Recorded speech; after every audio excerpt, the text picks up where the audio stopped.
Bismillahirrahmanirrahim. Assalamu alaikum everyone. I hope every one of you is doing well. Well, this is lecture number 7 of science video series for the preparation of PST and JEST test. और आज के इस lecture में हम लोग पढ़ने वाले हैं क्लास 6 साइंस का चैप्टर नंबर 7 जिसका नाम है सॉल्यूशंस एंड सस्पेंशंस। इस वीडियो की आउटलाइन कुछ इस तरह से है। सबसे पहले हम पढ़ेंगे सॉल्यूशन के बारे में, then solute and solvent, concentrated and dilute solution, saturated and unsaturated solution, solubility और आखिर में सस्पेंशन के बारे में। सॉल्यूशन से स्टार्ट करते हैं। Solution is a mixture in which two components solute and solvent are spread evenly throughout. Solution एक ऐसा मिक्सचर है दो कंपोनेंट्स का, सॉल्यूट और सॉल्वेंट का, यानी कि एक कंपोनेंट ऐसा जो हल होता है और दूसरा वो जो हल करता है। ऐसा मिक्सचर है जिसके अंदर ये दोनों के दोनों कंपोनेंट्स एक दूसरे के साथ अच्छी तरह से मिले हुए होते हैं, इतनी अच्छी तरह से कि इन दोनों के एक एक पार्टिकल्स दूसरे पार्टिकल्स के साथ पूरे के पूरे सॉल्यूशन में फैले हुए होते हैं। A solution may be coloured और colourless but is always transparent. ये कलर्ड भी हो सकता है, कलरलेस भी हो सकता है, लेकिन ये हमेशा ट्रांसपेरेंट होगा। अगर ट्रांसपेरेंट नहीं है तो वो सॉल्यूशन नहीं है। ट्रांसपेरेंट का मतलब होता है कि जिसकी एक तरफ से हम देखें तो हमें दूसरी तरफ की चीजें नजर आए। In a solution, the components always retain their properties.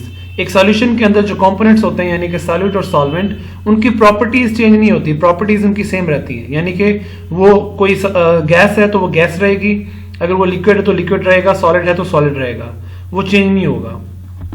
The components can be separated by physical methods. अब क्योंकि उनकी प्रॉपर्टीज सेम रहती हैं, चेंज नहीं होती, इसलिए हम ऐसे कंपोनेंट्स को जो सॉल्यूट और सॉल्वेंट जो कंपोनेंट्स हैं, इन दोनों को फिजिकल मेथड्स के जरिए से अलग कर सकते हैं। Solutions that use water as a solvent are called aqueous solutions. ऐसे सॉल्यूशंस जिनके अंदर water as a solvent use किया गया हो, उन सॉल्यूशंस को हम एक्वस सॉल्यूशंस कहते हैं। अब आते हैं सॉल्यूट एंड सॉल्वेंट पर। Solute is the component of the solution that gets dissolved. Solute एक ऐसा कंपोनेंट है सॉल्यूशन का जो कि हल हो जाता है, जैसे कि सॉल्ट, शुगर एटसेट्रा। और solvent is the component of the solution that dissolves the solute. वो कंपोनेंट है सॉल्यूशन का जो कि किसी भी चीज को हल करता है, जैसे कि water etcetera. Pure water is called universal solvent. ये एक MCQs हो सकता है कि यूनिवर्सल सॉल्वेंट कौन सा है, तो वो प्योर वाटर है। अब आते हैं कंसंट्रेटेड एंड डाइल्यूट सॉल्यूशन पे। If the ratio of solute to solvent is high, the solution is said to be concentrated. अगर सॉल्यूट ज्यादा हो सॉल्वेंट से तो ऐसे सॉल्यूशन को हम कंसंट्रेटेड कहते हैं। If the ratio of solute to solvent is low, the solution is said to be dilute. अगर सॉल्यूट कम हो सॉल्वेंट से तो ऐसे सॉल्यूशन को हम डाइल्यूट कहते हैं। अब आते हैं सैचुरेटेड एंड अनसैचुरेटेड पे। A solution that cannot dissolve any more solute in it at a given temperature is called saturated solution.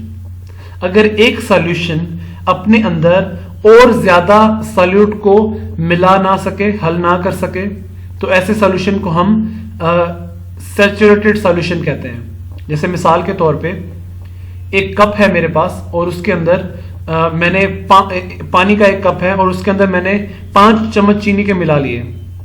अब जब मैं मिला रहा हूं, अगर वो मिलता जा रहा है तो अभी तक वो सैचुरेटेड नहीं है, लेकिन एक टाइम ऐसा आएगा कि अब ज्यादा चीनी हम उसके अंदर नहीं मिला सकेंगे उस पानी के अंदर। जब वो अब ज्यादा चीनी मिलाना बंद कर दे तो ऐसे सॉल्यूशन को हम सैचुरेटेड सॉल्यूशन कहते हैं।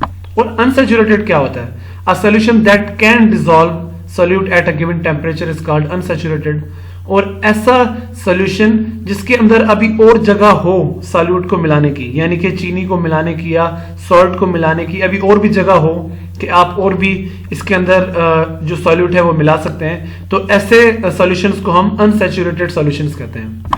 अब आते हैं सॉल्युबिलिटी पे। Solubility is the maximum quantity of the solute which can be dissolved in 100 grams of water at a given temperature.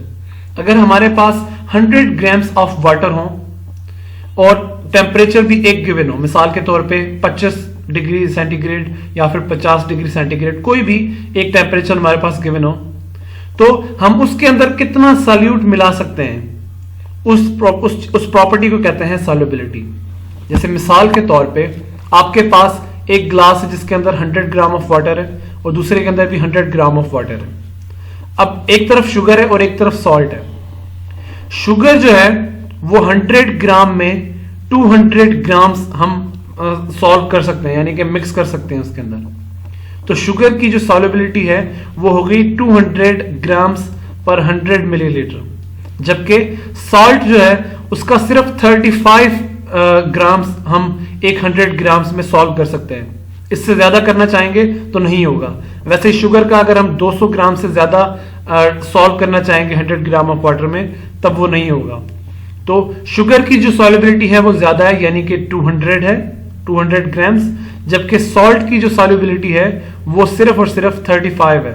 सिर्फ 35 ग्राम हम पानी 100 ग्राम के अंदर सॉल्व कर सकते हैं, इससे ज्यादा करना चाहेंगे तो नहीं होगा।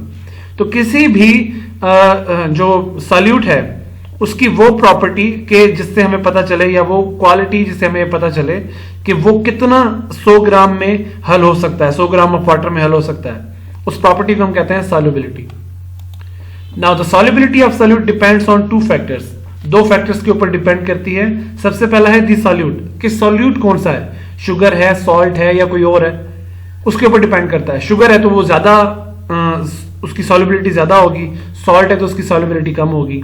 और दूसरा है the temperature of the solvent. जो सॉल्वेंट है यानी कि जो पानी है, इसका टेम्परेचर कितना है। अगर इसका टेम्परेचर कम है यानी कि बिल्कुल ठंडा है, तब तो ये 200 ग्राम भी इसके अंदर सॉल्व नहीं होगी।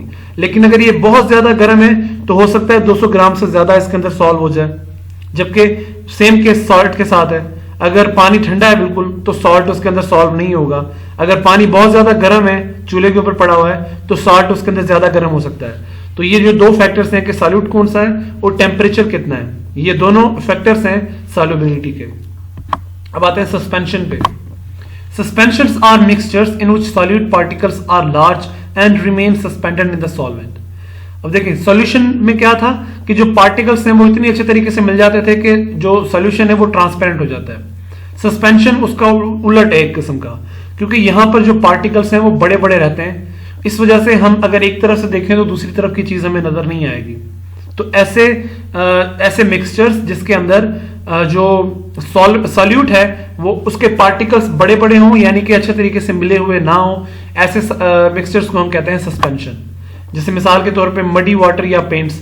हम पेंट्स के अंदर भी एक लिक्विड होता है और दूसरी तरफ से कोई सॉलिड होता है। अब वो उसके अंदर मिलाते तो हैं लेकिन वो ट्रांसपेरेंट नहीं होता, यानी कि एक तरफ से देखेंगे तो दूसरी तरफ नजर नहीं आएगा। वैसे ही मडी वाटर यानी कि मट्टी वाला पानी, तो मट्टी वाला पानी होगा या जैसे रेत वाला, सैंड वाला वाटर जो होगा, वो मिक्सचर तो होगा लेकिन वो सॉल्यूशन नहीं होगा। सॉल्यूशन तब होता जब उसके दूसरी तरफ हमें नजर आता। तो वो ट्रांसपेरेंट नहीं है, वो ट्रांसल्यूसेंट है। मडी वाटर और पेंट्स जो है ट्रांसल्यूसेंट है। जो ट्रांसपेरेंट का ऑपोजिट होता है वो है ट्रांसल्यूसेंट, यानी कि जिसके हम दूसरी तरफ ना देख सकें। तो सस्पेंशंस जो है वो ट्रांसल्यूसेंट होते हैं। The fog in winter is caused by suspended water, smoke and dust particles in air. जो हम सर्दियों के मौसम में जो हम फॉग देखते हैं, धुंध, उसमें वो कैसे बनती है? वो सस्पेंडेड वाटर से, स्मोक और डस्ट पार्टिकल से ही तो बनती है। ये था आज का लेक्चर। और आखिर में ये एक पॉइंट है, the suspension is a translucent heterogeneous mixture, यानी कि ये एक ऐसा मिक्सचर है जो कि ट्रांसपेरेंट का ऑपोजिट है, यानी कि ट्रांसल्यूसेंट है और ये अच्छी तरह से मिला हुआ नहीं होता। सो ये था आज का लेक्चर। उम्मीद है आप लोगों को पसंद आया होगा। अगर आपको ये वीडियो पसंद आई तो इस वीडियो को लाइक करें, अपने दोस्तों के साथ शेयर करें, और अगर इस चैनल पर नए हैं तो इस चैनल को सब्सक्राइब करें and don't forget to press the bell icon.